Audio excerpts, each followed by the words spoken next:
All right, so I'm going to go over the work that we did last week. I know it's been a while, and the idea is to for you to try and figure out either A, like learn the process, B, understand that you know the process, like you did well on this assessment, C, understand what you don't know, like what do you need to work on, okay? So I'm going to try and do this a few different ways. You could mute it and just watch to see what happens. That's something that you can do. You can listen as I'm, going through there. You can kind of watch it once without listening to me, and then if you're confused, watch it a second time to listen. I'm not sure what the best way to do it is, but at the end of it, like I said, you either need to know that you're right, you need to know the process, or you need to know where you're confused. Okay, so I guess that would be your guide. So at the end, the first time you've watched it, you're like, "Oh no, okay, I got this. I got everything right." B, I know where my mistakes are.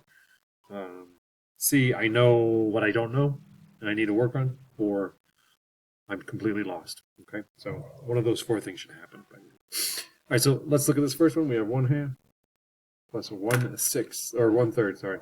Remember, we have to figure out and use equivalent fractions to get a denominator that is the same, a common denominator. Okay, so if I have 1/2, so I can use my ratio table and then I'm gonna, what's 1/2 doubled? So times 2, that's 2/4. 1/2 tripled, that's 3/6. 1/2 quadrupled by 4, 4/8. I'm gonna do 5 just to be on the safe side. 5/10. Okay. Now we're gonna look at a third. We're gonna do the same thing, and we're wanting to find commonality. Okay, commonality. Let's do it under here. So we have 1/3. So we double it. 2/6. Oh, ding, ding, ding, right there, right off the bat. We didn't have to do much more. We have this right here. We have 2/6 and 3/6. So those are common denominators. Now we can add them together. So 1/2 equals 2/4, 3/6, 4/8, 5/10. So we can say 1/8 equals 3/6, and 1/3 equals 2/6. And when we add them together, we get a new color, 5/6. All right. So now we're going to move on to 3 and 4/15 plus 2 and 1/3. What I'd like to do first here, let's look at these 4/15. Oops. And 1/3. I really don't have to do much because I look right here, I see this third. I know I can get it to 15ths. And I know I can get it to 15ths by multiplying by 5. Okay? I know if I do here 1/3, right, we have 2/6, 3/9, 4/12, 5/15, right? 15ths, that's what we're looking for. So I can rewrite this as 3 and 4/15 plus 2 and 5/15. So that gets me 5 and 9/15. Okay. All right, moving on. We have 3/5 and 4/10. Well, here I see commonality already between the 5 and the 10. So I know I can rewrite this as 6/10. And this stays the same as 4/10. And then we just subtract.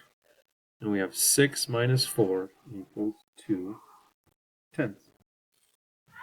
Now we have 10/16 and 5/8. This one is actually kind of cool because I can go down. I can simplify. So I can go 10/16 and make it 5/8. And then 5/8 is the same, and so that's 0. All right, so let me prove here.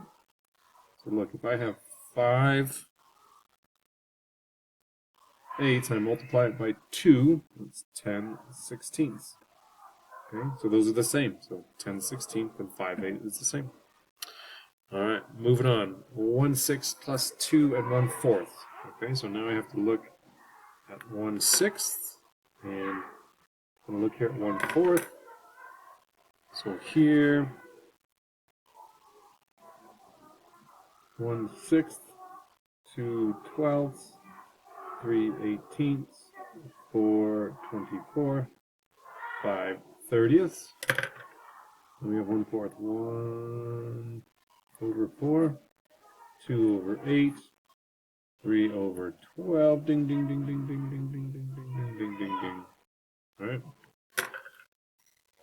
So we have this now is 2/12 plus 2 and 3/12, which equals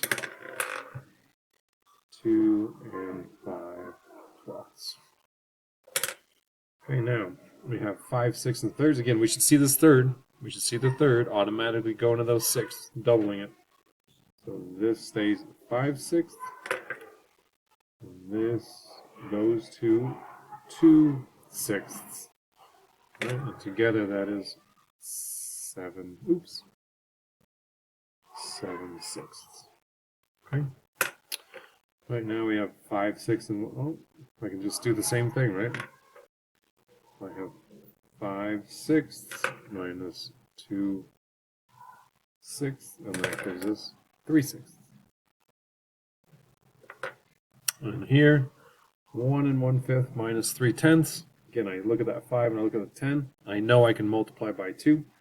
So this is turned into 1 and 2/10. This stays to 3/10. Now this is where it gets a little complicated, right? If I have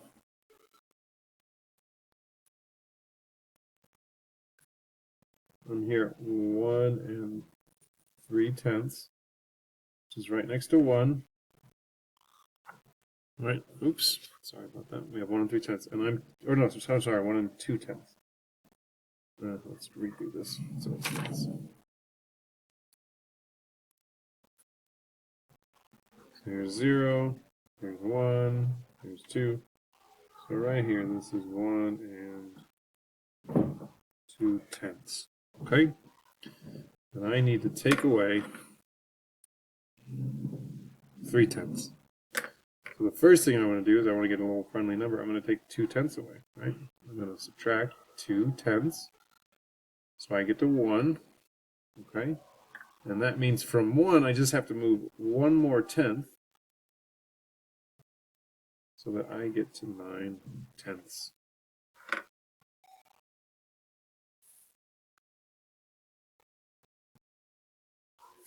Right here, this says fill in the missing fraction or mixed number in each equation. So I have 1 and 5/6. How do I get to 2? So 1 and 5/6, and what do I need to add to get to 2? Okay. Well, if I'm counting by 6, 1, 6, 2, 6, 3, 6, 4, 6, 5, 6, 6, 6, 7, 6, 8, 6, 9, 6, 10, 6, 11, 6, 12, 6. So right now I have, this is 6/6, and this is 5/6, and this is 11/6. I just need 1 more 6 to get to 12/6. 1/6. Something plus 5/8 equals 3/4. Well, I can rewrite this, right? This is the same as something plus 5/8 equals 6/8, because again, 3/4 and 6/8, so then that makes this 3.